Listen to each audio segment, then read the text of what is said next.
Despite being a very small religion, the Church of Scientology has a disproportionate amount of celebrity members. Back in 2005, celebrity Scientologists were constantly promoting the church, literally jumping on couches and having viral blowout fights, all in the name of Scientology. But by 2006, something had changed, and celebrity Scientologists suddenly went quiet. Over the last 20 years, more and more celebrity Scientologists stopped promoting their involvement with the religion, and today, many refuse to discuss their membership at all. This has led to the general public being unaware of just how many famous Scientologists are scattered throughout Hollywood.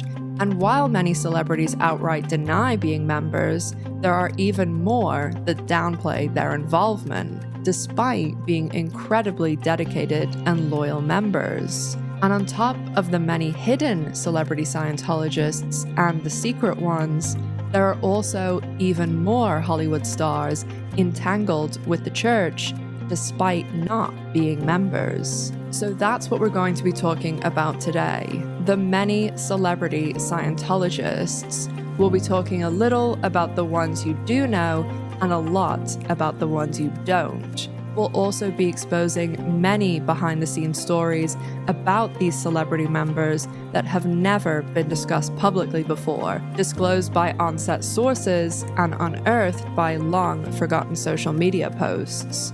We'll also be discussing the members given permission to downplay their involvement with the church, why Scientology pivoted its celebrity plans in the mid-2000s, and the many Hollywood stars the church allegedly poured millions of dollars into recruiting. So sit back, relax, grab a drink and a snack, and let's dive in to the twisted, hidden, and secret world of celebrity Scientologists, the ones you know and the ones you don't. In 1953, L. Ron Hubbard founded the Church of Scientology. Hubbard was a science fiction writer who was quoted as saying, "If you want to get rich, you start a religion." He holds the record for the most published works by one author at 1,084 pieces of original work. But of course, today, he is much better known as the founder and leader of Scientology. Scientology is extremely controversial with the general public, and you don't need me to tell you that.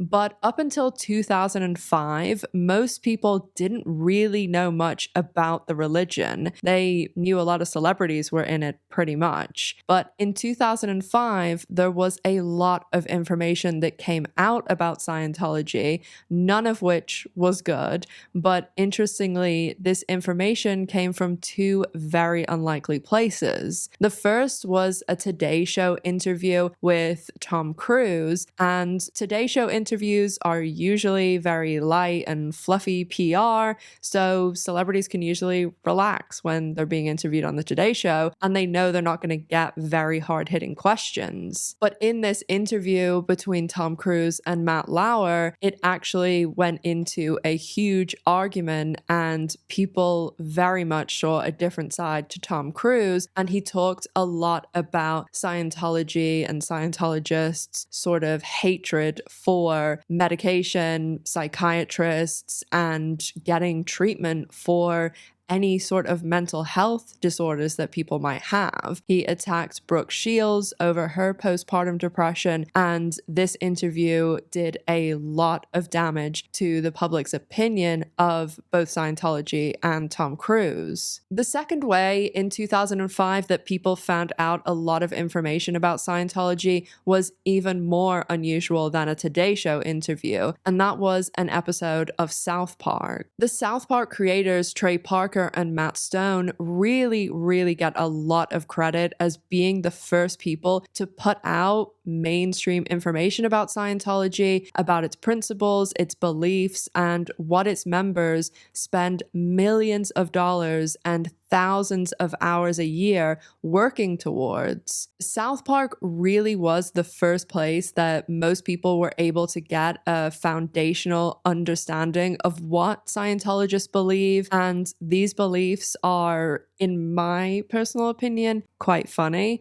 But what's quite wild wild about it is that when this South Park episode came out, viewers, when they watched it, knew more about Scientology's belief than Scientologists who had spent a lot of money and time trying to move up in the church, because Scientology operates kind of like a secret membership club where you are only given certain information as you move up the ladder, and they call these levels operating Thetan levels, and there's 8 of them. So you have to spend a lot of money and a lot of time studying to move up the levels. So there's people that spend their whole lives in Scientology and never get to the level where they learn about the aliens. Leah Remini has spoken about the millions of dollars that she gave to the church, and she also has talked in detail about the day she reached the level where she could be given the sacred Scientology information. And when Leah Remini was allowed to get this information, special allowances were made for her because she was a high-ranking celebrity.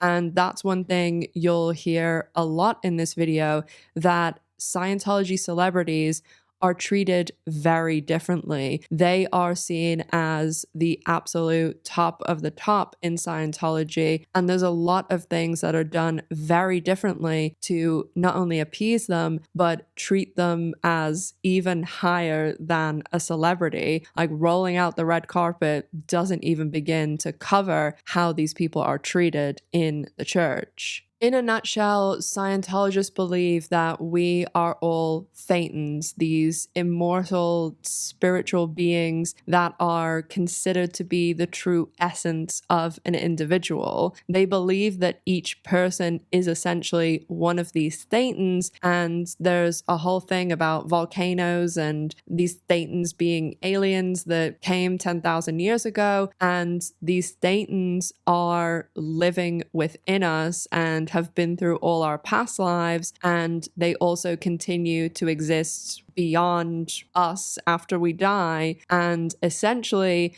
these Thetans accumulate traumatic memories over all of these lifetimes, and that the whole idea of Scientology is that you try and clear yourself through auditing. And most people have probably seen the auditing e-meter. It's a type of counseling, and they use this device called an e-meter where it has a little dial on it, and you hold on to what looks like 2 tin cans, and it's supposed to be able to read something that you hold onto this and just spill all your deepest, darkest secrets, all your bad thoughts, everything that you can think of. And they also record these sessions, so they become basically pretty perfect blackmail material, and to know all the things that you wouldn't really want anyone knowing.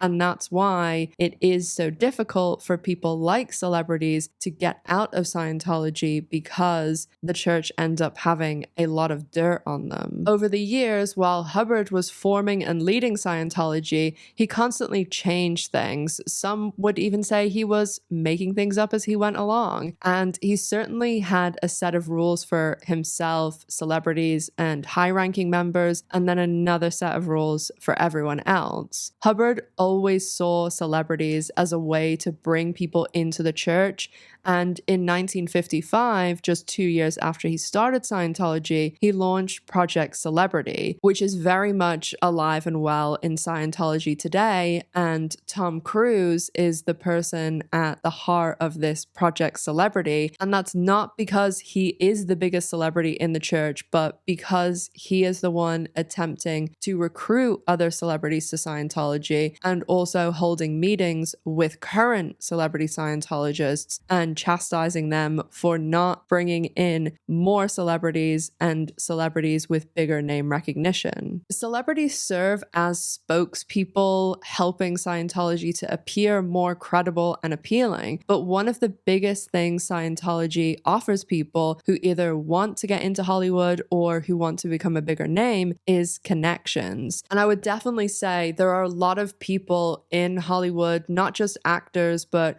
writers and directors that at one point did think about joining Scientology purely for the connections, the acting classes, anything like that, or even just being around other celebrities, because a lot of the time that is something that you really can't buy. But Scientology kind of flaunts itself as this great way to get connections in the industry. And it obviously doesn't really happen anymore because people are quite savvy about Scientology now. But I know a lot of people, I even just spoke to someone the other day who prior to 2005 said, there was even a moment I thought about joining just because of the connections. But obviously, after the mid-2000s, people started learning a lot more about what it was, because it wasn't just, oh, this quirky celebrity religion anymore. There was serious, serious issues going on and horrendous things coming out in the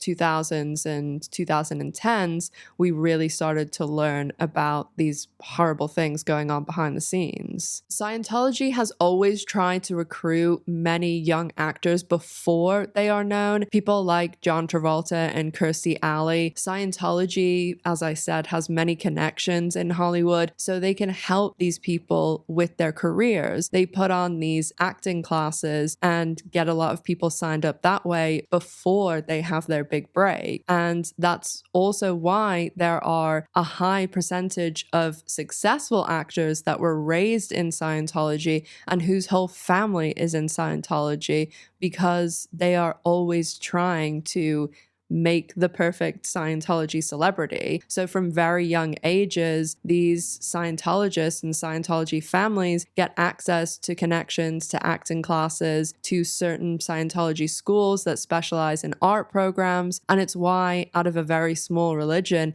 you have people like Elisabeth Moss, Juliette Lewis, Giovanni Ribisi, and Danny and Chris Masterson. And all of those people that I just mentioned were all born into Scientology, or their families joined when they were very young, and their entire family are Scientologists still. If you've watched my channel before, you probably know that I've spoken a lot about Danny Masterson and the That 70s Show cast, and I think that this is an important topic that isn't covered too much. And there also is going to be even more stuff coming out, because in September of this year, there's going to be the civil lawsuit with Scientology, Danny Masterson, and Danny Masterson's victims. And I will do a video on that closer to the time. But a big factor that I wanted to do this video today is Danny Masterson's brother, Chris Masterson, who slides under the radar a lot, but has a lot of allegations surrounding him too. He is allegedly involved with Bryan Singer and a lot of that crowd of people. And as we speak, there is a revival of Malcolm in the Middle going into production. So Chris Masterson is going to be getting an enormous amount of attention soon. I've always heard that Bryan Cranston made sure that there wasn't any Scientology recruiting on the set, but there's even going to be a lot of the public watching this show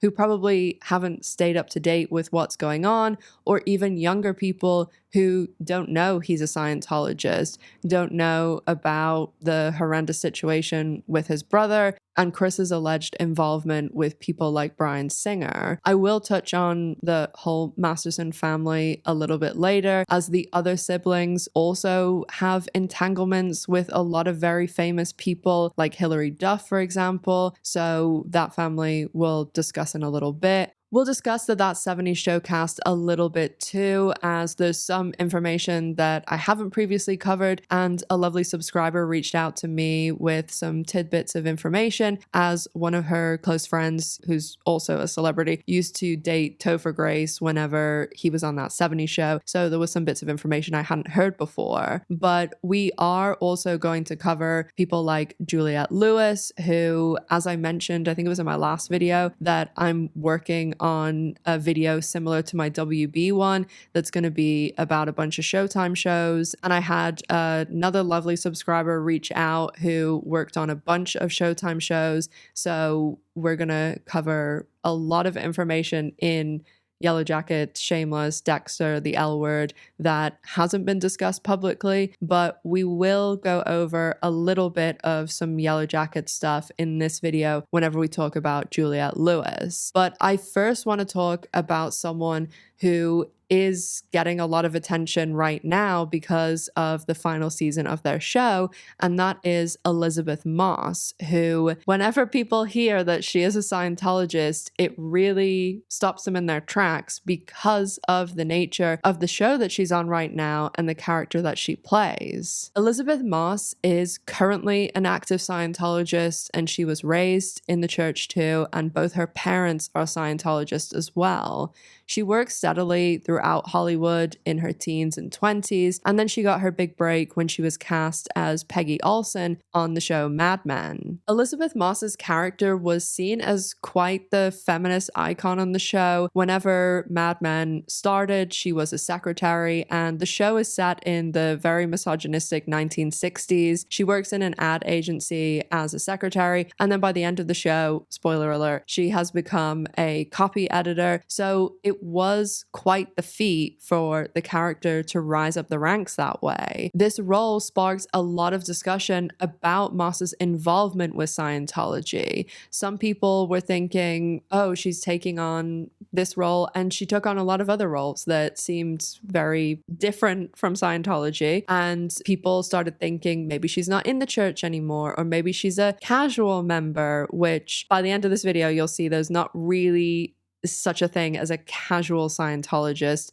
but many celebrity Scientologists try and portray themselves as a casual member to the press, and oh, I just do some classes, or it just helps me with this one thing, because that makes it much more palatable to the public. People don't want to think that someone they're supporting and watching on TV is doing these horrendous things or involved with an organization that is doing horrendous things. So it is now much more likely that Scientologists either don't talk about it or they distance themselves. Whereas, as I was saying in the beginning, in the early 2000s and the 90s, they were all literally jumping on couches screaming about it. While she was on Mad Men, Elisabeth Moss never really addressed being a Scientologist, but in 2022, The New Yorker did a profile on her where she very much did state she remained a committed Scientologist. Her next big role did put an even bigger spotlight on her and her Scientology ties, because of the themes of this show too, and the character she was portraying. In 2016, Elisabeth Moss was cast in The Handmaid's Tale, and the show premiered the following year in 2017. The Handmaid's Tale is currently airing its 6th and final season, and the show is a dystopian drama based on the 1985 novel by Margaret Atwood. The show's set in the near future, and the story takes place in Gilead, which is basically a new country when the US has been taken over by totalitarian theocracy. This is a group of men that are called the Sons of Jacobs, and they overthrow the US government. In the show's universe, there's widespread infertility, and Gilead has enforced extremely misogynistic and backwards roles where women are only allowed to serve men. It's illegal for them to have a job, have a bank account, or even read or write. The new regime forces the few remaining fertile women, called handmaids, into reproductive servitude for the ruling elite. Usually these handmaids will go and live with a high-ranking commander and his wife, and the goal is for the commander to get the handmaid pregnant through this ritual, and they just keep having a handmaid even after they've got pregnant. It's just like, have as many children as possible, and they move the handmaids around too, because even if the handmaid doesn't get pregnant, it's never anything to do with the man, it's the handmaid's fault, of course. Elisabeth Moss plays the lead character, a handmaid named June Osborne. I feel like I've said handmaid 10 times. She gets renamed Offred in Gilead, as they all take the man's name with off in the front. And after hearing the synopsis, or if you're familiar with the show, you can probably see why this sparked a lot of discussion about Elisabeth Moss being in the show and also being a high-ranking celebrity member of Scientology. Because just like with Mad Men, there were some people that were thinking maybe she's not active, or maybe, you know, she grew up in it, but she's not really involved. But again, there's no casual members. The Handmaid's Tale was a success pretty much out of the gate, and each of its 6 seasons, it's gotten more and more popular, although the show has been being made for 10 years because each season only has 10 episodes, but they started developing it all the way back in 2015. And actually, one of the people who helped develop the show was the creator of the L Word, Eileen Chaikin, for all of my OG subscribers from my original channel.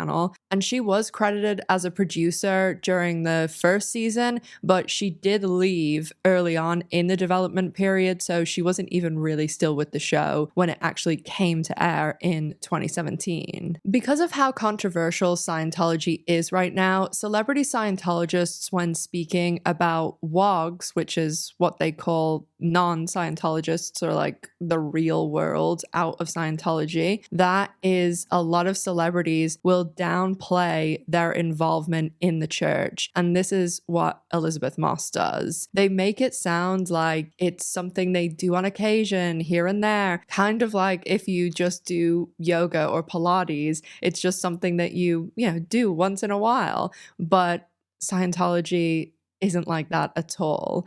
Scientologists as a whole, but especially the celebrities, are trained extensively with what they are supposed to say and how they are supposed to say it. And to go back to the 2022 piece in The New Yorker, where Elisabeth Moss spoke extensively about Scientology, really the only time she's spoke a lot about Scientology, she says things like, oh, it's totally an open religion and, it taught me how to communicate. And in the piece later, they speak to the late Mike Rinder, who obviously did a lot for people in the ex-Scientology community and people trying to leave Scientology. And Mike was very high up in the organization too, so he knows a lot. And he ended up giving the journalist an example of some of the stuff Scientologists are taught to say that is kind of hard to argue with, but vague enough that you can't really combat it. And one of the examples he gave was that a celebrity might say something like, oh, it taught me how to communicate well, because obviously if you're a famous actor, you're going to be a good communicator. And I just thought that was really funny that he gave the example and that was one of the exact things that she said in the article. Leah Remini has spoken about an incident that happened at an award show with her and Elisabeth Moss, although it wasn't like face to face. And this was when Leah and Mike won their Emmy for their show Scientology in the Aftermath. And Elisabeth Moss was there. She was nominated for The Handmaid's Tale. This was in 2017. And Elisabeth Moss previously had been nominated like every single year for Mad Men, but she hadn't won. And that year in 2017, she was pretty much a lock-in because a lot of the time, if the Scientologists know, the celebrity Scientologists know that they're going to have to go to an event and there's going to be someone like Leah Remini there that is a suppressive person and is very outspoken about Scientology, that they just won't go because they know if there was video clips or pictures taken of them being within like the same vicinity, Scientology wouldn't be happy. And then if there's some sort of confrontation, which most of the time obviously there's not going to be a confrontation, but then the tabloids and the media would pick it up and it would go crazy and draw more attention to it. So they just end up not going or trying to not have events that they're attending where the ex-Scientologists are going. And at this same Emmys, Leah actually has spoken about when she asked Bryan Cranston where Giovanni Ribisi was, and Bryan Cranston said to her, oh, well, he's not here, basically, because they thought that you were going to win. And that is usually what they do. And this was when Bryan Cranston and Giovanni Ribisi were there because they were doing Sneaky Pete. But Elisabeth Moss was there because, as I said, she was pretty much a shoo-in for winning, and she did win. So whenever Leah and Mike accepted their award, even when their category was just announced, Elisabeth Moss left the room because there's not really a situation she can win there, because if she stays in the room and she applauds, then Scientology is going to be down her throat about it. But then if she sits in the room and doesn't applaud when they win, then all of the media is obviously going to, they're filming all the time. So they're going to see her not applauding, and that's going to go around like crazy. So she took the third option of, let me just leave the room. And she did address this in this New Yorker profile, but she said she had to go to the bathroom. But I don't know, if I knew that I was a celebrity and people were following me having this sort of, I'm a Scientologist, and this really well-known and big ex-Scientologist is nominated for their TV show about Scientology, and I didn't want anyone to get the wrong impression, I would wait for the next category before I would leave the room to go to the bathroom. So I don't buy that personally, but I'll leave it up to you to decide whether you buy it. As I said, Leah Remini details in her book all about these little rules and the kind of guides that they have to follow. And it is fascinating how choreographed everything is, and how even the most casual little comments are not really casual at all. And that they're all basically kind of following a script or like a manual. And Elisabeth Moss definitely seems to follow these guides based on this New Yorker profile and the few other times that she's spoken about Scientology. I think because Elisabeth Moss doesn't speak about Scientology too often, and really, I don't know a ton of people who've read this New Yorker profile, that is really where she goes into most of the details, and it is like halfway through the article too. But I think because of that,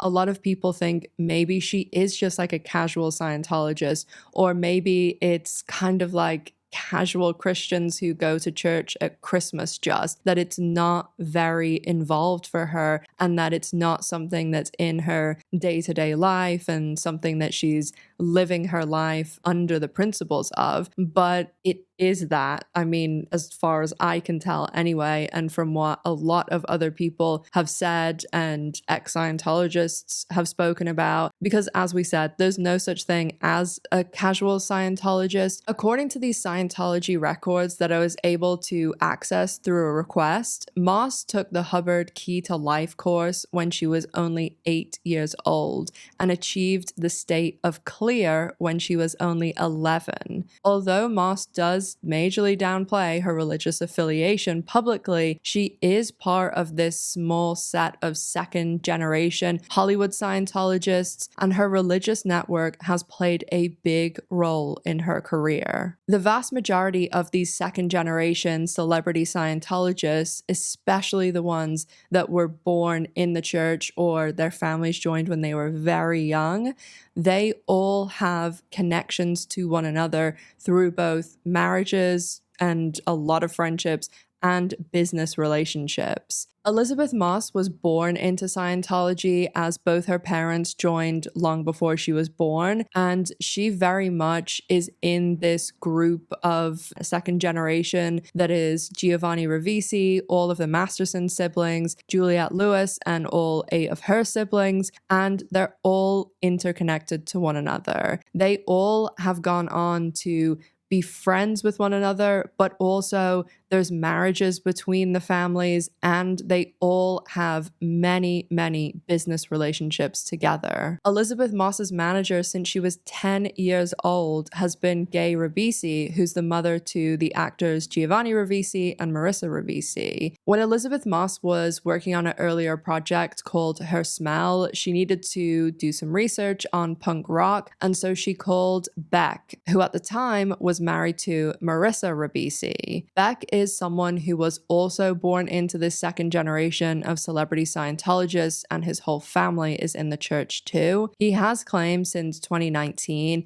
that he is not involved with the church anymore, but there are multiple sources and ex-Scientologists who have claimed he is still an active member. In other records that I found, Elisabeth Moss had also achieved service completions, which is basically the purification rundown, a type of detox treatment that Scientologists do that they think kind of cleanses all of the bad things that we ingest and are exposed to. to.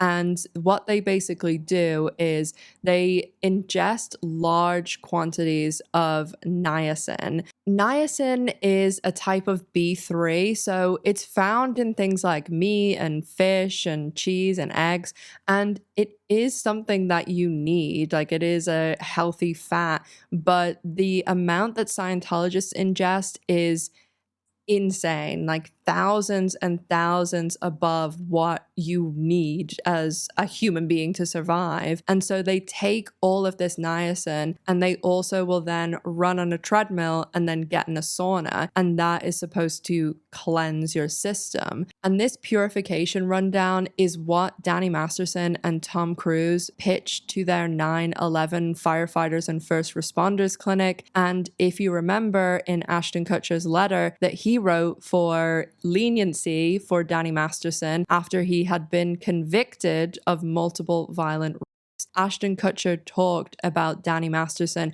being this amazing person who wanted to help firefighters after 9/11. This is what he was referring to.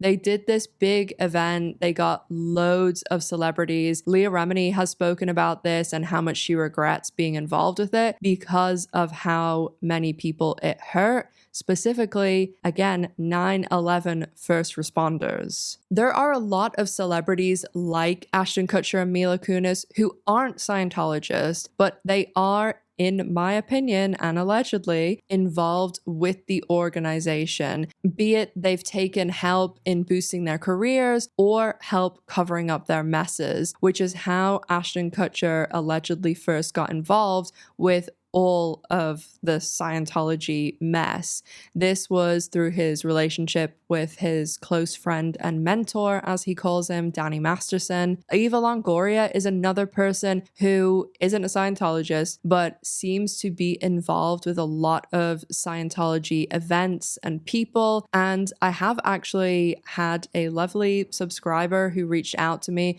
who worked on Desperate Housewives, and they were telling me that during one of the early seasons, when they were filming Desperate Housewives, they were working on the same lot as War of the Worlds, and they were filming at the same time. And as I mentioned in my Tom Cruise other video about celebrity Scientology, Tom Cruise was trying to recruit Steven Spielberg at the time that they were filming this movie, and they had a big falling out while they were making War of the Worlds, but it got even worse, this falling out, through the promotion of the film, as it turned into this huge thing when Tom Cruise did all those crazy interviews, like jumping on Oprah's couch. He was actually supposed to be promoting War of the Worlds at the time, but nobody remembers that because all they remember is him jumping on the couch about Katie Holmes. Things did escalate through filming of the movie because Steven Spielberg had no interest in being recruited, and when he just casually started talking about family members who'd been helped through psychiatrists, this made a lot of tension between him and Tom Cruise. Spielberg also saw the kind of bizarre relationship that was happening at the time between Cruise and Nazanin Bonardi, who was someone who was selected for Cruise prior to him dating and marrying Katie Holmes. And Nazanin and Cruise dated throughout the filming, and allegedly Cruise and Scientology put her through some really horrendous things. And there's a lot of details in an article I've linked below, and I do go into a lot more detail in the other Scientology video. But Spielberg saw some of these things, and just coupled with everything that I just mentioned, it made things really difficult. But Spielberg had also made a lot of accommodations for Cruise on that set. He allowed him to have this Scientology tent at the time, and anyone who wanted to come in and learn about Scientology through the whole filming of War of the Worlds could do so in this tent. And obviously, given that the tent was on the set, they wanted to try and get as many people interested as they could. Now, why did I mention Desperate Housewives when I were talking about this? I do have ADHD, but this is going somewhere. So the whole reason that I was mentioning the subscriber that reached out, is because when they were working on Desperate Housewives, they had this Scientology tent basically outside of Desperate Housewives. And there were a lot of perks offered to coming into the tent and hearing about Scientology. They offered people free massages and like other little treats, things like Tom Cruise has this own personal barista that goes with him everywhere. And when he's not serving Tom, he was in the Scientology tent making super fancy coffees. And you know, if it's Tom Cruise's personal barista, that's got to be some good coffee. So my subscriber was joking that after crazy days, sometimes the staff would joke that, oh, a massage and a coffee sounds like really great right now, but the deal was you had to listen to the Scientology spiel to receive those things. So that put them off. And from what they told me about working on Desperate Housewives, they more than earned it. And it was really interesting because a lot of the stuff that I talked about in the Desperate Housewives video that I wasn't able to like 100% confirm, but was saying, oh, this is what's alleged, a lot of that stuff was confirmed. It's certainly possible that this tent and War of the Worlds next to Desperate Housewives is how Eva Longoria met Tom Cruise or met some of the Scientology staff. My subscriber didn't say anything like that. That's just my own interpretation. It's also possible that it was at some other Hollywood event, but they were filming next to each other for a long time. And from that time period on, there was a lot of Eva Longoria going to Scientology events and also Eva Longoria being around Tom Cruise. She especially was spending a lot of time around Cruise when he was trying to recruit the Beckhams into Scientology. Eva Longoria did promote the firefighter treatment center that I just talked about. And as I have mentioned in other videos, I know I've mentioned this firefighter thing before, but it really, really annoys me. One of my mom's cousins actually passed away in 9/11, and it's just like the scummiest thing. I also think it's such a clear example of Scientology doing harm, how dangerous it is to have these Scientology celebrities promoting things and these fringe people also promoting it, like the That 70s Show cast that aren't Scientologists but certainly operate within the Scientology world. If for 2 seconds they had looked into it, and obviously the Scientology celebrities are going to take the word of Scientology that this is right because they're all doing it too, but even if people like Ashton Kutcher and Eva Longoria took 2 seconds to look into it and saw, okay, the plan is take these firefighters that have all serious health conditions because of what happened on 9/11. We're going to take them off all their medication. We're going to pump them full of niacin, and then we're going to put them on a treadmill, and then we're going to put them in a sauna, and that's the treatment. I mean, I'm not going to even insult Miss Gloria by saying like she would know that that is not a good course of treatment.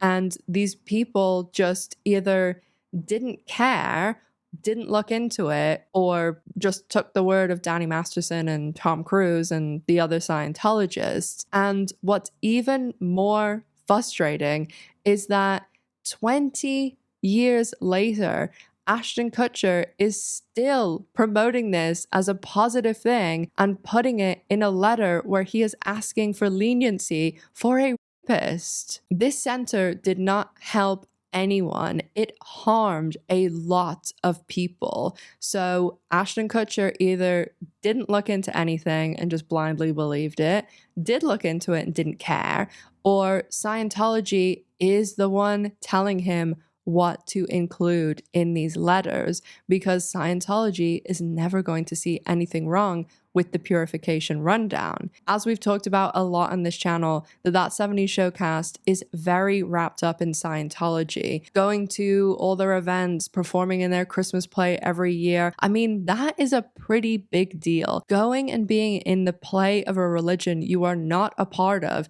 year after year.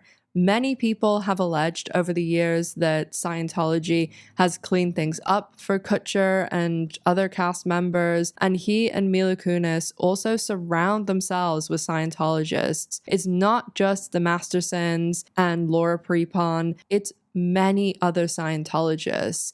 A large majority of their staff are Scientologists, and many of their friends are too. When Danny Masterson was out on bail for his trial, he was constantly at events and weddings of Scientologists, and Ashton and Mila were always there too.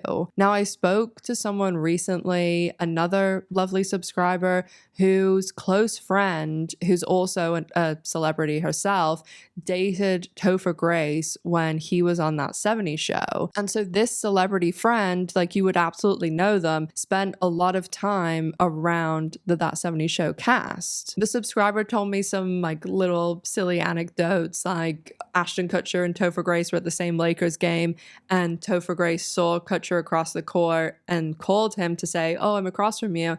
And he watched Kutcher take out the phone, look at it, and put it back in his pocket without answering it. And they also talked about, oh, the cast of That 70s Show was just this constant, like, trying to one-up each other. One would come in with this super fancy, expensive Range Rover, and the next day, someone else would come in with an even fancier and even more expensive Range Rover, and it just went back and forth like that. And she did say that Topher Grace and Ashton Kutcher had this massive back and forth and rivalry. It wasn't just Topher and Danny Masterson. When That 70s Show was on, a lot of people had a poor opinion of Topher and thought he was stuck up or smug because all the other That 70s Show cast got on and were friends and were in Danny Masterson's little clique.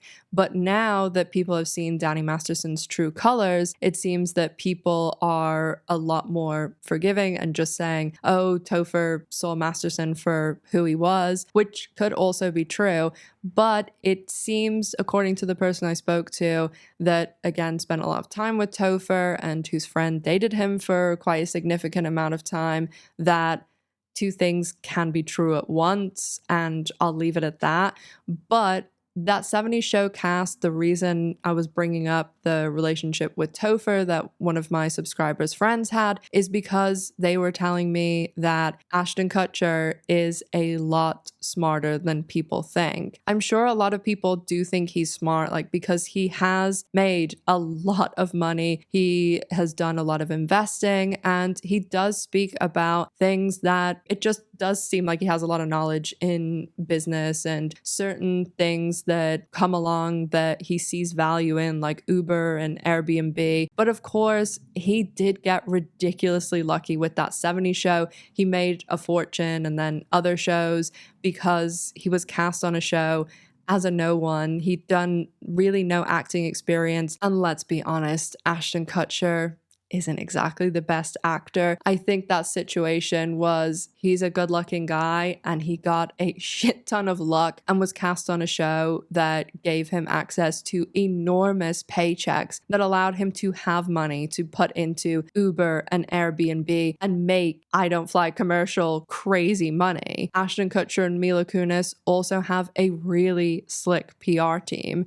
And so all of that, him being smart, him having a great team behind him, I find it really hard to believe that he would just throw this story about 9/11 firefighters in there without fully knowing what it was about. So is it possible that Ashton just didn't care and put it in there because he thought it would make his friend look good? Yeah, it's possible. But I think it's probably more likely that Scientology had at least something to do with those letters. I am really interested to hear what other people think, though, in the comments.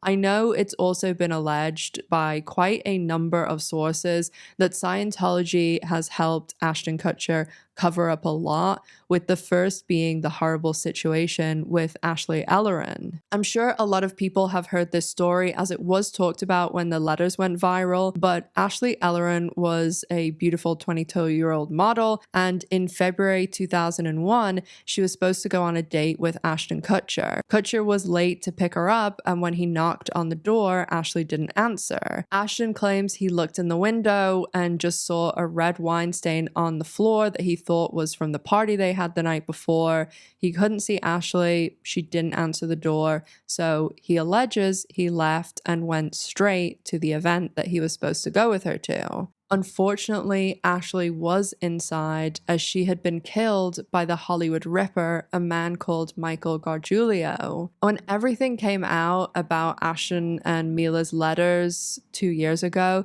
there were allegations that Kutcher had entered the house that night and had seen that Ashley had been killed. In September 2023, when Ashton and Mila's letters went viral, one of Danny Masterson's victims and his ex-girlfriend, who dated him through the first 5 years of that 70s show, Chrissy Bixler, posted on Instagram that there was more to the story that night. She alleged that Ashton had actually called Danny because he was panicking. Other people have made allegations that Kutcher also called his team. She claims that Ashton Kutcher called Danny Masterson, and there have also been other people who claim that Kutcher called his team because he did enter the house and see Ashley. Obviously, these are allegations, but Chrissy detailed that Kutcher and Masterson made a plan that night, and then other people have alleged that Kutcher was concerned about what would happen to his career if he was the person to call this in. So he called Masterson and his team to seek advice, and they were the ones who told him to go to the event and pretend like he'd seen nothing. Chrissy said that Masterson had the phone on speakerphone and she heard everything, and she said that there was a lot more to the phone call, but nothing else has been said about it at this point. Kutcher and Kunis are still frequently seen with Masterson's siblings, who are of course still active Scientologists, and they still have a large number of their staff and friends who are practicing Scientologists as well. So keeping in line with Scientologists' aversion to healthcare and medication is their aversion to vaccinations. And this came up with Juliette Lewis in particular when there were requirements through Showtime and her show Yellow Jackets that they had to be vaccinated to be on the set. The Hollywood productions around COVID had to go through a lot to be able to shoot, and Showtime especially had a lot of guidelines that had to be followed in order to even go on set. And I can actually give you firsthand experience of this because I was actually the first ever set visitor on the L Word set after COVID. They didn't have anyone on the set during season 2, and I went on set for the penultimate episode's filming, episode 9 of season 3, and then I was also there. They were doing the table read for the series finale of the L Word Generation Q. In the summer of 2022, when the discussion started about whether I'd be able to go on set, I was told, like, don't get your hopes up because we haven't had anyone on set for 2 years, and they still had like heavy restrictions. You had to wear masks the entire time unless you were like outside, like walking between trailers, and you had to test if you were going to set. Like I had to do a test the day before I went, and you had to also do a test when you arrived and checked into set. But when I was doing the test the day before, it might have been 2 days before, one of the two, whenever that was being organized, Showtime actually organized and they paid for it for me too, which was very nice. And that was a very different experience to any other test that I had for COVID, especially because I was working in healthcare and things, and it was usually a brain swab that I was getting, and it was a very quick done and dirty test. Like just shove that Q-tip up to your brain, swab it, and you're done. Whereas place Showtime sent me was super fancy. It had like water features, they were playing music, there was just everybody, you know, very nice and calm, and everybody was really beautiful and in like really nice scrubs, and there was, you know, cucumber water and all that. And when I sat in this massage chair to get the swab, it was just like they very lightly were like around your nostril, just like, and I remember saying to her, I was like, is that it? And they're like, oh yes, you're done now, thanks for coming. And that was, it was just the way it was. So like, it was such a contradiction between the brain swab. The place that I went, it's like a chain. I just went to the one in Culver City because that was where the L Word set was, in like this, it's kind of a weird set because it's like in a residential area, but that was it. They then like called me and sent me the email saying, yeah, you're good. And I was able to go. But when I got to set, there's always like a check-in on a set. set, but there was even more kind of going through the whole process, and there, you know, the wristbands and stuff. So if it's Tuesday, they give you a Tuesday wristband, and you would have to do a test, like an instant one then and there when you got there. It's funny, I picked up this pen. It's actually the pen they gave me from the L Word set. They gave me like a little gift bag with like some really nice stuff in it from the show. So it's some of the stuff that I have on the bottom back there for any of my OG people know. But when I got to the set, it was very, very like a lot of restrictions. As I said, you know, we had to wear the mask the whole time and stuff, and you had to like sign things saying, yeah, I'm gonna like follow all these protocols and blah blah blah blah. But with Yellow Jackets, they actually did season 1 like before the pandemic, obviously, and they had a massive chunk of time between season 1 and 2. There's almost 2 years because of the situation with the pandemic, and then there was 2 years between 2 and 3 because of the writers and the actors strike. But with Yellow Jackets, there was not just the situation with the vaccinations and healthcare and everything that caused issues. As I vaguely hinted at in my last video, Yellow Jackets has a lot of issues going on the set. And also in my last video, I mentioned that I'm working on a big video about not just Yellow Jackets, but Dexter, Shameless, The L Word, a ton of Showtime shows, and there is crazy good information in that I am a tiny bit scared of posting it, but we are going to go over some little details here that are extremely interesting. And this is going to be a little bit of it will be spoilers for Yellow Jackets, because I am going to talk about some things that it doesn't really make sense unless I reference the storyline. So I'll put a timestamp on the screen for when I'm not talking about storyline stuff. But as anyone who watches the show knows, Juliette's character was one of the main characters, and she was killed off in season 2, in the season 2 finale. And there has been speculation in the fandom that that was not supposed to happen. And according to my source, who is also a subscriber and was a really, really lovely person, and we had such a great chat where she was telling me all of this crazy information. And my subscriber, who worked on various Showtime shows for years, worked on Yellow Jackets for its entire run, although she did leave before season 3 finished airing. She told me that death in season 2, where Nat is killed off, is 100% something that was not supposed to happen. That was due to the issues between cast members. And Juliette ended up asking to be let out of her contract at the end of season 2. And with Showtime, and I've talked about this in a lot of videos, how they sign people for contracts with TV shows, 10, 20 years ago, like maybe they'd sign people for sometimes even just a season and they'd see how the show did, but that gave people a lot of negotiating power, actors, because then they could ask for more money if the show is a success. They will usually sign people to a 5-season contract, and usually it's 5. This doesn't apply to Showtime, but usually it's 5 because 5 seasons, 100 episodes, you get into syndication. And that is always the goal for shows, because it is just so much more money that you will get if it goes into syndication. But with Showtime and Yellow Jackets in particular, the creators had a 5-year plan. They had 5 seasons. They knew the big beats of the show, like this is going to happen, like things like, oh, this season that just ended, they had these frog scientists show up.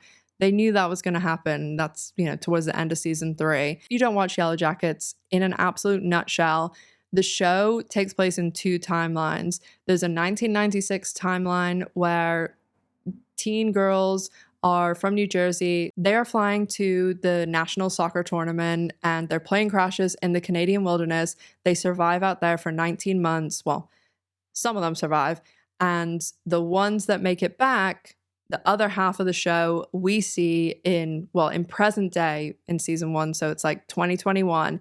And they are all obviously now in their 40s, and we see like half the show is the teens out in the wilderness and half the show is the adults kind of living in present day with all of the effects and dealing with the consequences of what they did out in the wilderness.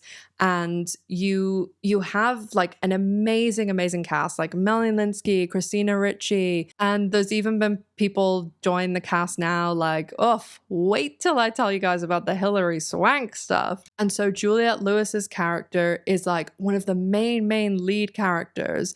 And so it really affected, I mean, any of those characters being killed off early would affect it, but literally the entire show is supposed to build, and I think if you watch the show, this makes sense, that the whole show is supposed to build to a confrontation between Juliette Lewis's character Nat and Melanie Lynskey's character Shauna. That's what the whole show is leading towards. So whenever they agree to let Juliette break her contract in season 2 and she's killed off, they had to go back and rewrite a ton of season 2.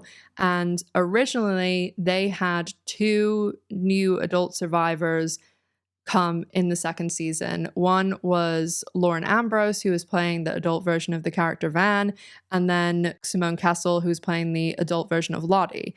When they hired both of them, Lauren Ambrose signed a contract for the remaining 5 seasons. She was signed on as a regular and was signed to do the whole run of the show. Simone Kessel wasn't signed for the remaining of the 5 seasons, and in the original season 2, she did not have as many episodes as she ended up with. And that was because in season 2, she wasn't supposed to have this huge storyline and all of these things.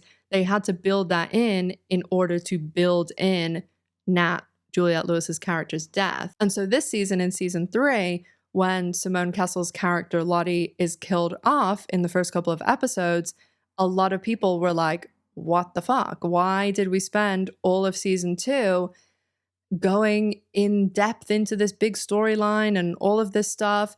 And it's because that was never supposed to happen. It was really like a tool to get to Nat being killed at Lottie's compound. She was still supposed to have a compound and a cult and everything, but it wasn't supposed to be as much as it was. One thing that we'll get much more into in the Showtime video, but just to give you a little taste for now, is the marketing and also just the priorities of Showtime and Paramount. And they seemingly have the same priorities for all of their shows. And there is a lot of stuff that we'll discuss about the L Word and other ones. But right now, it seems that all Showtime allegedly cares about is getting big name guest stars that, even if they're only able to get them for a few episodes or only able to afford them for a few episodes, that they secure them and then they absolutely put them in all of the marketing materials, no matter how small their role is, no matter how few episodes they're in, no matter how few minutes of episodes they're in. And you can see this with Dexter. They had Sarah Michelle Gellar and Patrick Dempsey, even though like Sarah Michelle Gellar was in like 5 minutes of each episode, and they were on the poster and at like Comic-Con and stuff. And I love Sarah Michelle Gellar, but it makes no sense. But it's the same thing that happened this season with Hilary Swank. According to the person I spoke to, Showtime even wanted the, all the promotional material was done with Melanie Lynskey, Christina Ricci, and they wanted to have Lauren Ambrose and Hilary Swank. If you've seen the show, that makes no sense. Hi guys, me again. Just to be clear on what I'm saying about the marketing materials here, because it is hard to explain without the other half an hour of context, but we are talking about Juliette Lewis here, and I want to, of course, give some good details.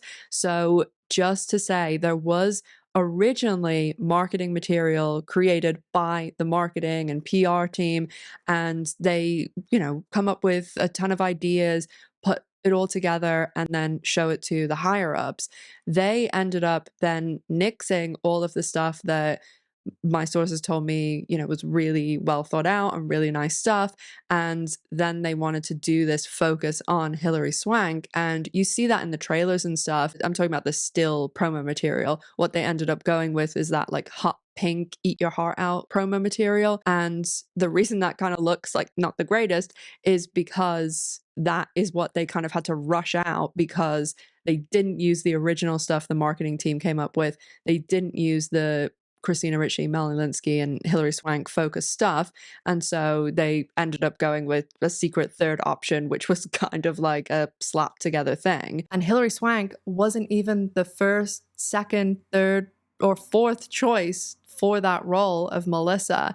And I'll get much more into that and who the original first choice was in the video that I'm making, along with what happens in the bonus episode, what the symbol means, the cabin guy, scenes they had to remove from episodes from season 2 because those scenes were supposed to relate to what we saw in the bonus episode, and lots of things with the cast, all the dynamics, how it affected the show, and what is really going on behind the scenes. And we're going to discuss how it is allegedly one individual that is holding up the season 4 renewal, because we still haven't heard about that. And this is despite the fact that Yellow Jackets is the most popular show on Showtime, except for Dexter Original Sin. We will get into all of that very soon. And I feel okay about putting the bonus episode stuff out there because, to quote my source, they said, there is no way on earth that Paramount Showtime are ever going to let that bonus episode see the light of day. So stay tuned for the video next month. And I know I'm horrible, but we're building suspense here. So now we're going to get into how related all these celebrity Scientologists are, because it's not just like they're all friends and they all know each other because they're all Scientologists. There is a lot more going on, like business-wise and family-wise too. So just like the Mastersons and the Rebisis, Juliette Lewis's family, she has 8 siblings, they're all interconnected to other celebrity Scientologists too. Juliette Lewis's sister, Brandy, she is actually married to Ethan Suplee, who played Randy on My Name is Earl. Juliette actually guest starred on several episodes of My Name is Earl, and that show had My Name is Earl had a ton of other celebrity Scientologists guest star on it as well, but Ethan Suplee played the second lead on the show, the brother Randy, and the main character was Earl, played by Jason Lee, and Jason Lee was a celebrity Scientologist as well. He seemingly has distanced himself from the church right around the same time that Laura Prepon started saying she wasn't practicing Scientology anymore.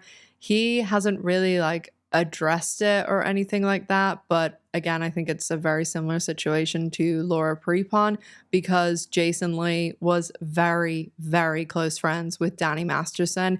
He was in his little crowd along with Giovanni Ribisi, and Jason Lee became a Scientologist around 1990, and he hadn't done acting or anything like that.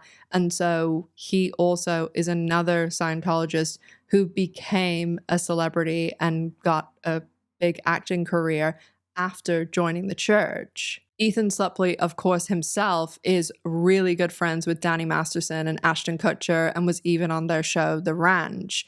Juliette's family is very close with the Revisis too, and Juliette has done a lot of projects with Giovanni Ribisi and his mother, who has Rivisi Entertainment Group and manages a lot of the celebrity Scientologists.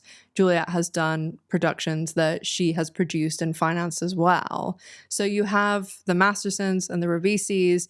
Both mothers in those families represent all of their children as actors and other celebrity Scientologists, like, again, Gay Rivisi represents Elisabeth Moss, and Gay Rivisi has also produced a huge amount of productions that have celebrity Scientologists in them. And of course, all these people that I'm mentioning throughout, Danny Masterson, Chris Masterson, Giovanni Ribisi, Ethan Suplee, Eric Balfour, Michael Pena, Jason Lee, Laura Prepon, they all were very close friends from their late teens, early 20s.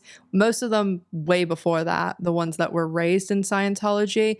And then people like Jason Lee and Laura Prepon joined them in their late teens when they joined the church. I also mentioned Michael Pena because another connection is Michael Pena's wife. She is best friends with Danny Masterson and originally was his personal assistant for years and years, all through that 70s show. And she was actually mentioned several times throughout the trial as one of the victims told her what happened. And then there were other allegations of her being involved with covering for Danny. And around the time of the trial, Danny Masterson transferred large properties and other assets into the name of Michael Pena's wife, Bree Schaefer.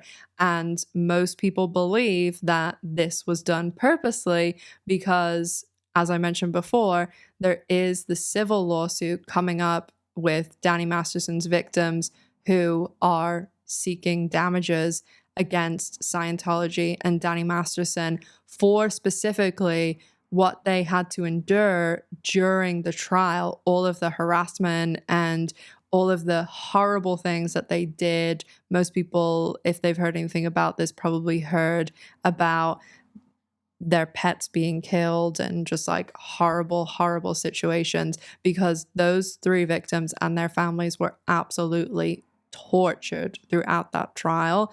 And I really hope that Scientology has to pay them a fuckload of money when this trial happens. And I'm sure a lot more what they had to go through is going to come out in the trial. And as I said, I will be covering that when it happens in September. And this core group of all these Scientology second generation celebrity friends, they obviously have like a dating history together and everything like that. I mentioned in my last video, like Laura Prepon and Ben Foster, even though Ben Foster claims he's not a Scientologist, but along with all the other dating history, there is like the marriages too, like Ethan Suplee and Juliette's sister. And another one that I mentioned in passing earlier is Marissa Ribisi, who is married, or sorry, was married to the singer Beck, who is another born into Scientology, raised in Scientology, but he now also does claim, as of 2019 as well, that he is no longer a member, although there are a lot of people who, especially like ex-Scientologists and people that are in the know much more than like regular people, they have all said that they do not believe that he has left the church. It's just, again, this kind of distancing as a public Scientologist. And another person who was in this friendship group was Emily Armstrong, who is the new lead singer of Linkin Park. She was chosen to replace the late Chester Bennington, and there was pretty much immediate controversy with Emily because Cedric Bixler ended up posting on Instagram that he was disappointed by Emily being chosen as the replacement because of Emily's actions when it came to Danny Masterson. Emily had attended one of the pre-trial hearings for Danny Masterson, and whenever this came out, obviously people were very angry about it. And there also started to be a lot of discussion about Emily being a Scientologist, because I don't think a ton of people knew that. People then started asking, why are you still in this religion when they hate gay people? And then people were really, rightfully so, fired up about the Danny Masterson situation. And she tried to, again, like all of them do, tried to downplay Scientology, her involvement, her family, all of this stuff. And then she tried to be like, oh, I just went to one pre-trial hearing. It was just the one. And said that she had been misinformed. And it was the way that the statement was put together, if you read it and you knew nothing about the situation, you might be like, oh, she regrets going to this pretrial hearing. She's not a Scientologist anymore, or she's like at most like a casual member. But if you're someone who follows Scientology, knows how Scientology speak kind of works, knows that this is their pattern, they downplay stuff, they use very selective language, and they say things like, I only went to one rapist pretrial to support them. Like, hasn't everybody done that? It was very in line with how Ashton and Mila addressed their letters. The way that things were phrased in Ashton and Mila's letters, they would say things like, oh, in general, we support victims, but they don't say the names or anything about the actual victims that they should have been concerned about in this instance, where they were writing letters for leniency for Danny Masterson. They don't address his victims. They just say in general, because obviously their apology was just like, in my opinion, garbage. But with Emily Armstrong, it was this vague general stuff, and then saying, oh, I went to one pretrial hearing and I was misinformed. The same with Ashton and Mila. It isn't actually saying what people want to hear, which is Danny Masterson is a monster and did horrendous things. Hi guys, editing Ash cutting in here with some interesting information that I actually didn't know until a few days ago when I found this out when I was editing, because as you know, I'm always still like continuing the research until I post, which is why you get these clips frequently.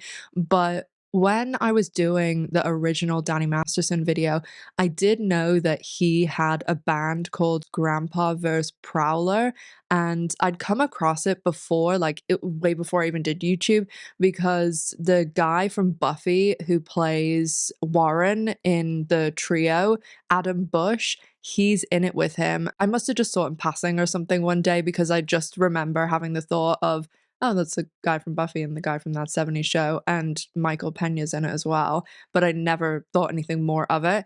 And when I was doing the Masterson video, it just didn't seem relevant to put it in, because I talked about him being a DJ Donkey Punch, and DJ Mom Jeans. So I never put it into the video. I've not put it in any other That 70s Show stuff, because again, there's like all that other stuff to talk about. But I just found out that the Grandpa vs. Prowler band actually opened for Emily Armstrong's band Dead Sarah in the summer of 2016. There is hardly any information out there about this. I had to really dig to find even it's not even an article, it's just like a Instagram post on a completely separate Instagram that has like barely any followers. And I only happened to even know about this opening because I saw it referenced in a Reddit comment, and there's like no articles, there's no coverage, even if you try and Google the bands together. So I don't know if there's been an attempt to like scrub or something, because there's not even any pictures or anything at all. There's not even a picture of Emily Armstrong and Danny Masterson that will come up if you Google them together, or specifically dig and look for a picture of them together. And yet there are plenty on this Instagram account, and there are plenty of other clips and interviews and flyers and references and everything all over this Instagram account that has Danny Masterson and Emily Armstrong spending a lot of time together right when the LAPD launched the investigation into Masterson. And there's even things like members of Dead Sarah borrowing members of Masterson's band, and Masterson's band borrowing members of Dead Sarah. There's one that they reference quite a lot where a member of Dead Sarah called Sean Friday subs in for Michael Pena a lot. And Sean Friday actually used to date Demi Moore, which of course is another link in with Demi Moore and Ashton Kutcher.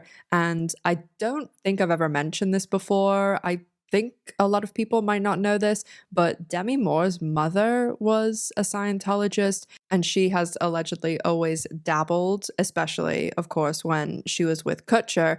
And that was when he was doing the Scientology Christmas thing every year too. And honestly, I want to do a whole video on the Scientology Christmas thing and the crazy amount of celebrities that have been involved with that over the years. And the Grandpa vs. Prowler Instagram account seems to be run by Masterson or someone in his team, or was, because a lot of the posts focus on him.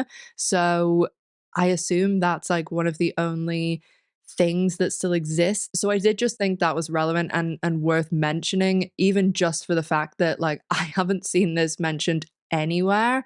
And believe me, I've spent too many hours of my life talking about that 70s show and well, the cast, and researching the cast.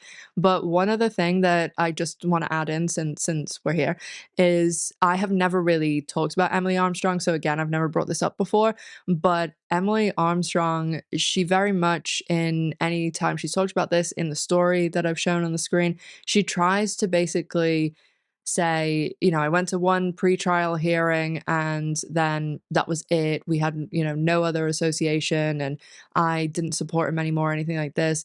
If you go back, there's a few people that have put together timelines. She was still like liking Danny Masterson's Instagram posts and following him and everything like that significantly longer than she's making it seem, and for months and months and months, like all the way up to when he was on trial. So it definitely doesn't seem like the relationship ended when it did, because if you really stop being friends with someone because you heard the truth about what they'd done, you wouldn't still be liking their Instagram posts. Honestly, Instagram gets celebrities into so much trouble because 5, even 10 years ago, a lot of celebrities didn't handle their own social media. They had teams, but now most celebrities do, or they have maybe teams that help them, but they do have it on their phone and they'll be people posting a lot of the time.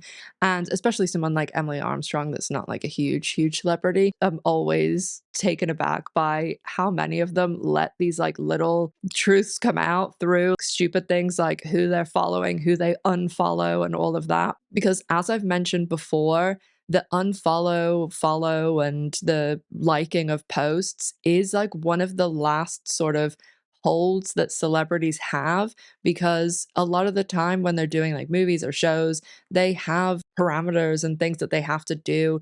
Even stuff like, oh, you're on a new season of this, they send you the post and like, okay, you need to post this on the 1st of May at 12 noon and blah, blah, blah, blah, post the trailer.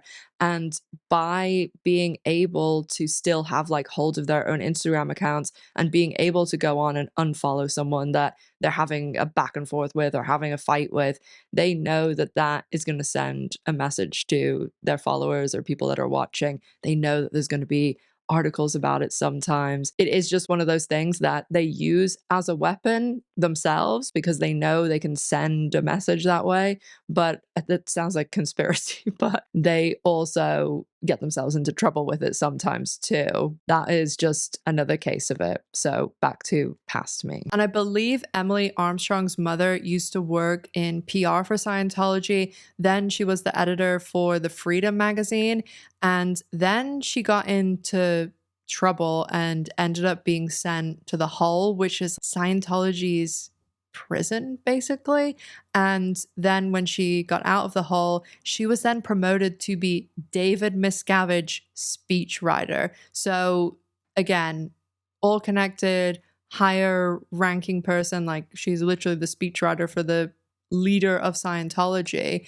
And so when they try and downplay, oh yeah, I'm just a casual Scientologist, or when they don't explicitly say like, I have left, Scientology is terrible, that they leave it open, hoping that people will like fill in the blanks like all the other people that we've mentioned. And there is actually speculation that some of the other members of Linkin Park are now Scientologists. I don't really know like all the details on that, but I have continually heard that about them. And even Emily's previous band, Dead Sarah, they were Scientologists. And even one of the members, Sean Friday, dated Demi Moore, which links them all back together because they're all, I need like a big like conspiracy string board to link them all up. But Emily Armstrong, her statement, again, it was just classic Scientology with trying to throw in, oh yeah, I support victims in general, just not these ones. And oh yeah, I just went to one rapist trial to support him, and I'm vaguely just involved with the church. It's more my family's thing, but I'll leave it up to you to decide whether you think she's involved or not. And it isn't just celebrity connections that Scientologists build. They also build connections with people in power, especially the police. And I think there's a detail from the Danny Masterson case that perfectly illustrates how and why Scientology builds these relationships with people like the police.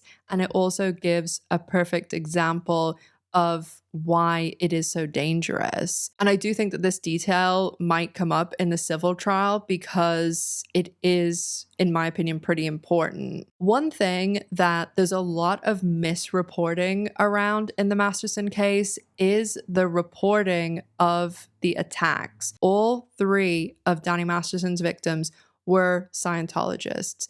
And Scientologists are told, you are not ever to report another Scientologist to the WOG authorities, which is like the real world authorities.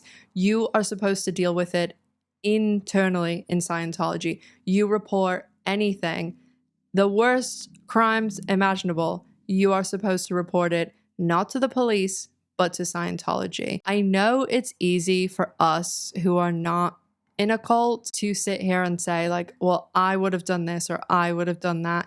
And oh, this is a dumb Scientology rule. But obviously we are not in their situation.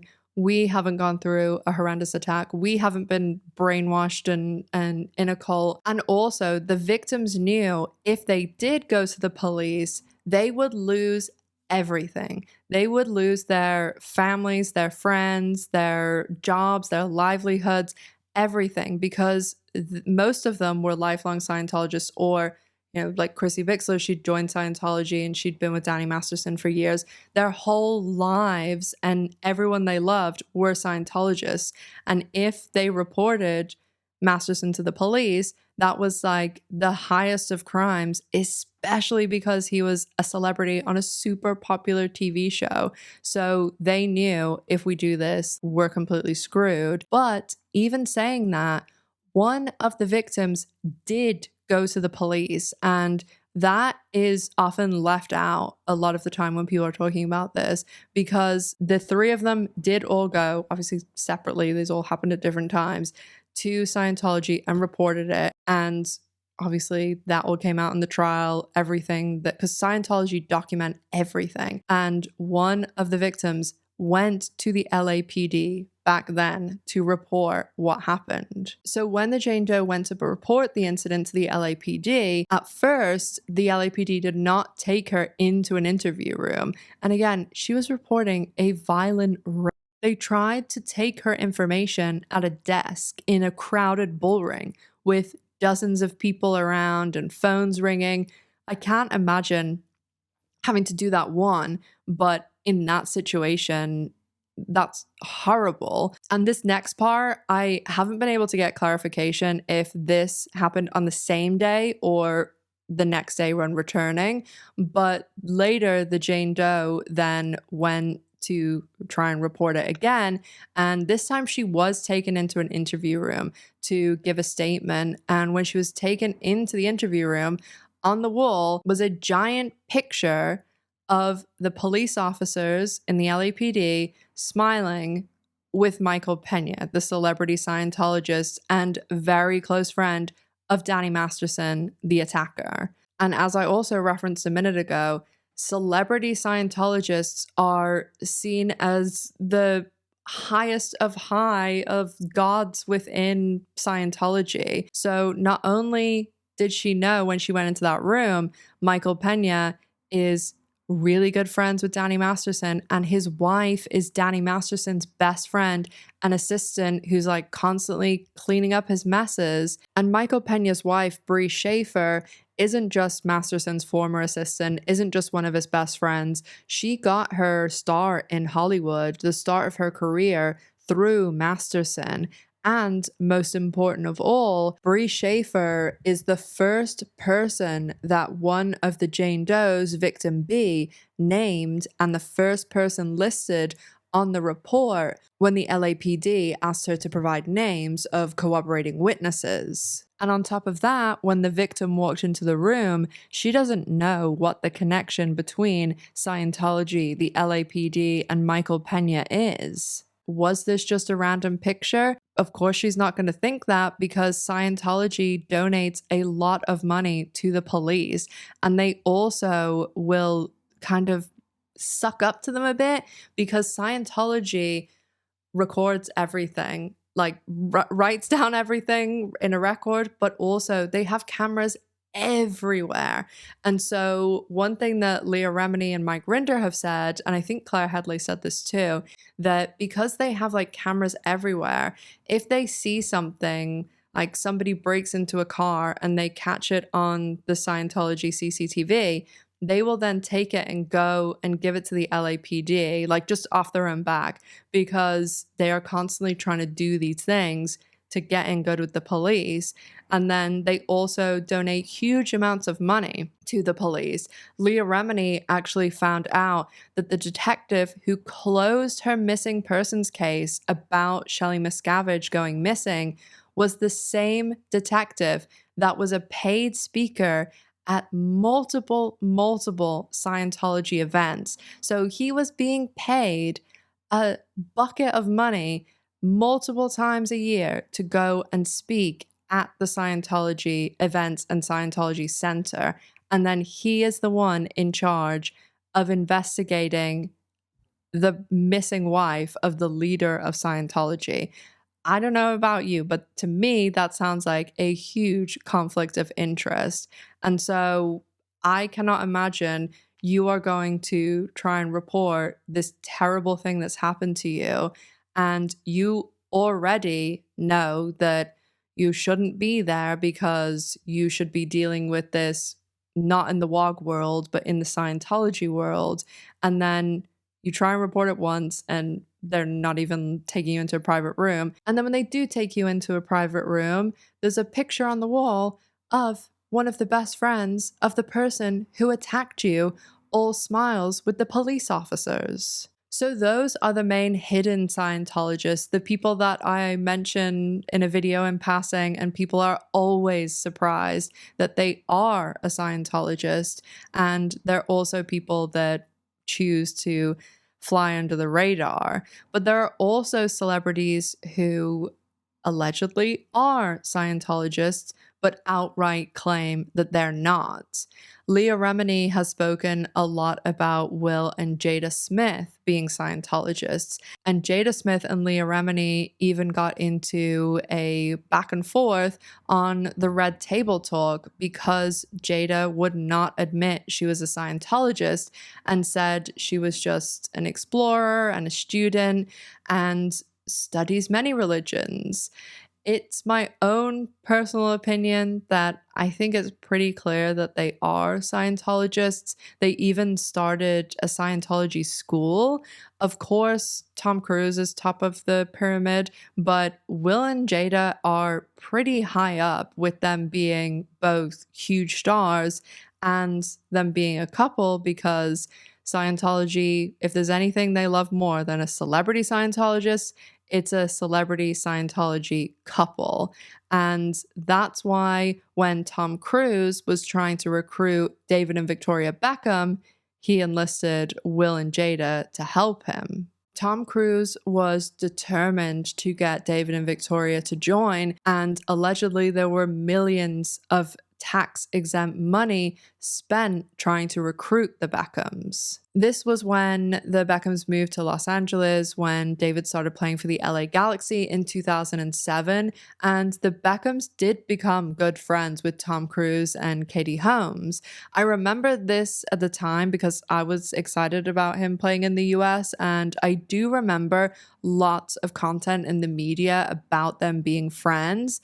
Scientology really had their sights set on them because I just remember it being such a big thing that they were coming to the US. And I remember at the time there was like a big push to get more eyes on US soccer. And because the Beckhams were such big stars, they saw that as an opportunity. Scientology owns a ton of property, especially in downtown Clearwater. That's why downtown Clearwater is pretty quiet. Scientology and Tom Cruise and his sisters own like tons of real estate down there. Tom Cruise, I remember once he was talking about his apartment when he came into my AMC, and it's like a gorgeous, gorgeous apartment. And his sisters have apartments in the same block, and they own so much property. But one of the biggest places that Scientology owns is this compound called Gold Coast.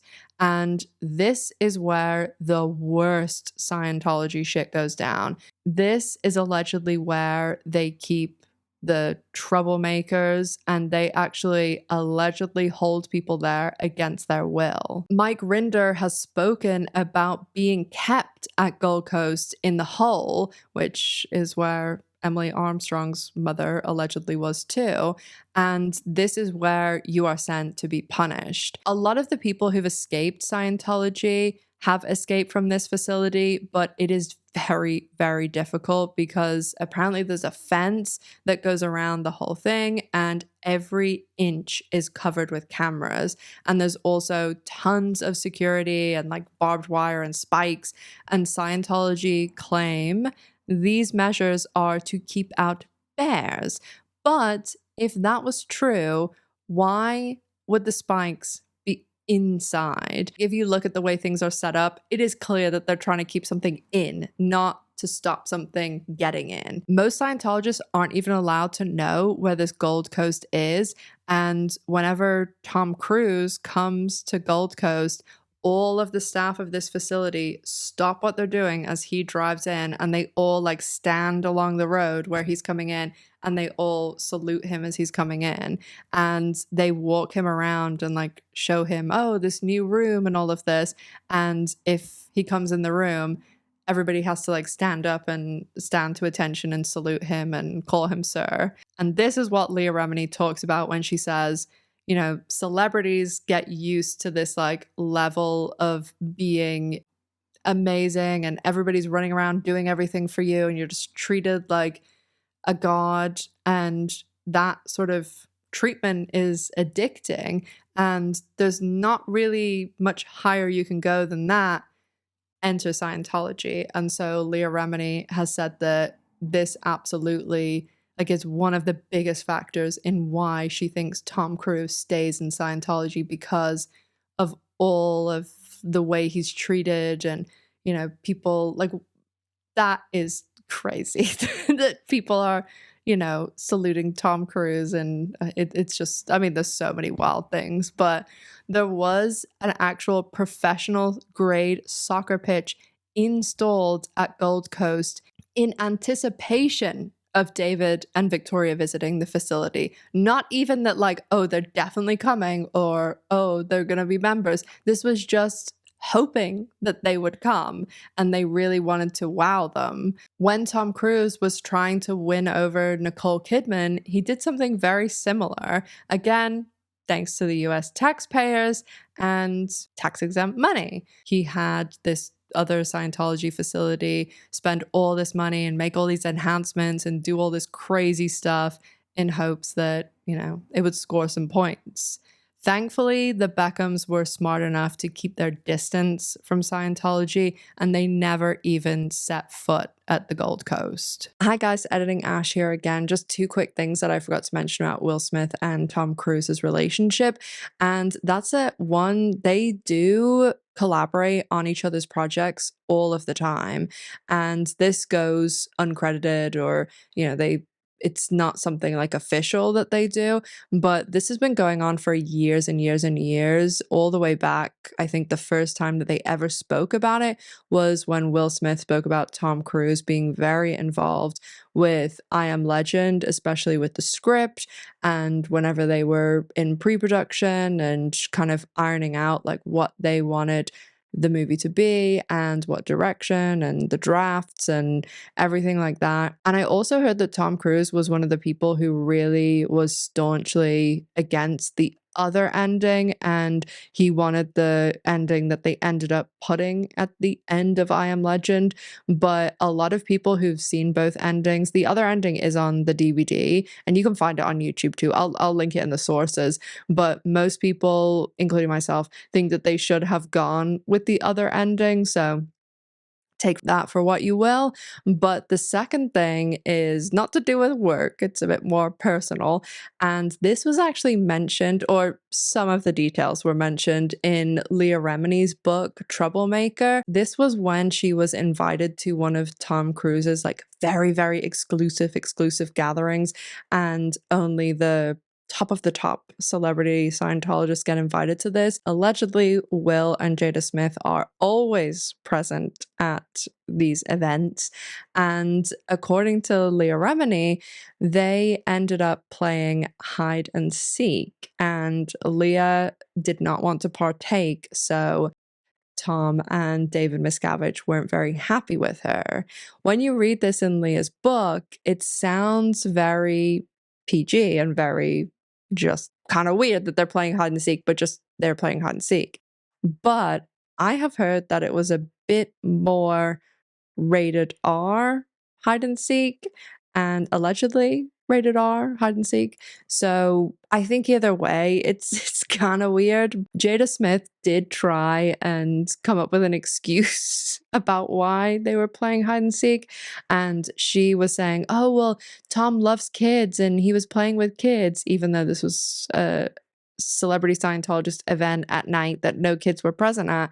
And I just always think it's funny when celebrities try and come up with these excuses that if you think for like 1 second that they make no sense. Anyway, those were two relevant, pertinent little bits of information that we can all picture Tom Cruise and Will Smith playing hide and seek. And I don't know, maybe this was what South Park was referencing, amongst other things, when they did the episode where they had Tom Cruise in a closet. Maybe they'd heard about the hide and seek too. There are so many celebrities Scientology has tried to recruit over the years using their biggest celebrities. They wanted Juliette Lewis to bring in Brad Pitt and so many others, as usually they will use whoever the celebrity Scientologist is dating or projects that they're working on. They see it as just an opportunity for Scientology, like Laura Prepon and Chris Masterson. Danny introduced her and brought her in, and then they were able to use them as a couple. There are also celebrities who get it and get out, like John Stamos. He didn't last long at all. Then there's people like John Travolta and Kirstie Alley. They're in it and make the mistake of telling Scientology their deepest, darkest secrets. They also get all wrapped up in finances, like John Travolta has 2 massive jets sitting at his house. But Scientology will also do a lot of their dirty work and clean up a lot of their messes, but then they have that blackmail material on them.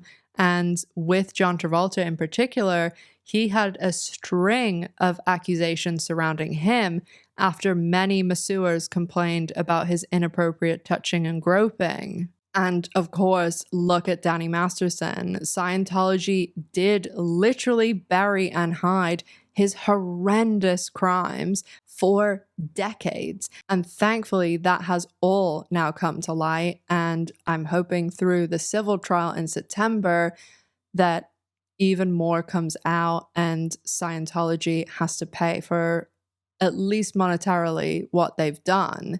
And the fact that Danny Masterson is still not being declared a suppressive person, that he is still a Scientologist in good standing, just shows you how Scientology cares about nothing else but celebrities. They don't want the other Mastersons to leave. His brother Chris Masterson, who Malcolm in the Middle is going to be returning soon. His sister Alana Masterson was in The Walking Dead, and she's also best friends with Hilary Duff.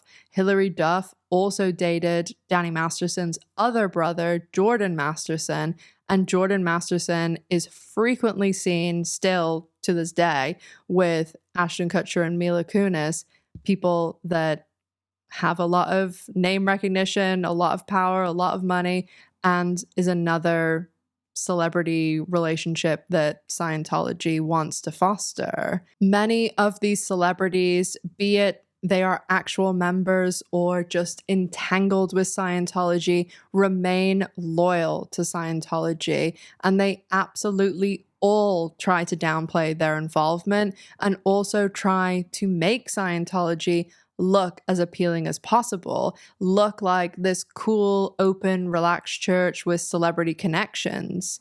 Oh, people will think, maybe I'll check out a meeting. Look, all these celebrities are there. Oh, I wonder if it could help me. What do I have to lose?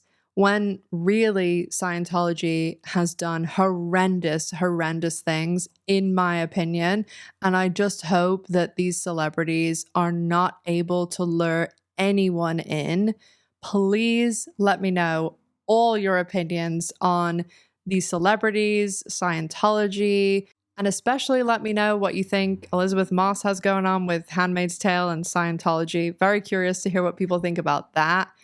If you made it to the end of this video, thank you so much for watching. Leave MVP below so I can personally thank you. I know this was a bit of a different one and kind of a different style than usual, so I really hope you enjoyed it.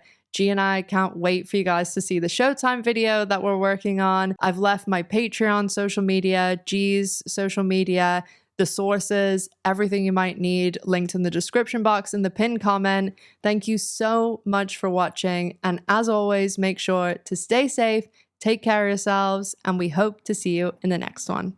Bye, guys.